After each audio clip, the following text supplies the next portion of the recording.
આજે જામનગર જિલ્લા સહકારી બેંકના નવા મુખ્યાલયનું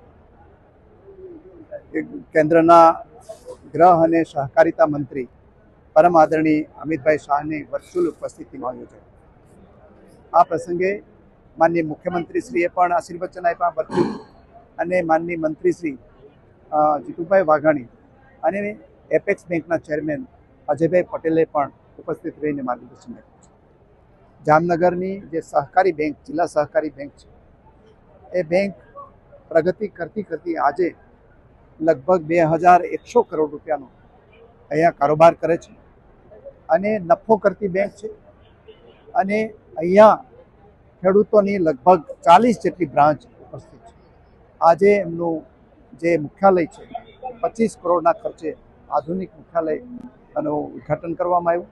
સાથે સાથે આપણા જે સહકારિતા મંત્રી છે એમના વિઝન પ્રમાણે આ બેંક છે એની અંદર ડિજિટલ માધ્યમથી પેમેન્ટ કરવાનું, ગામો ગામ સહકારી મંડળીઓ ઊભી કરવાની અને ખેડૂતોને પારદર્શી રીતે બધો જ પ્રકારનો વ્યવહાર થાય એ પ્રકારનું આયોજન પણ આ બેંકમાં કર્યું છે।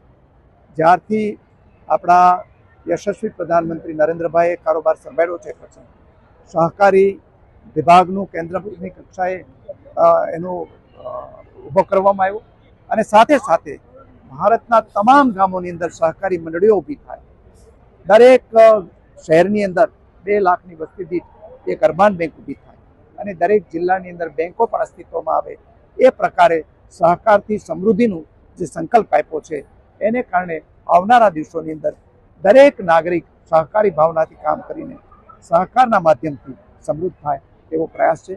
હું માનનીય જીતુભાઈ લાલ અને એમની સમગ્ર ટીમને અભિનંદન પાઠવું છું।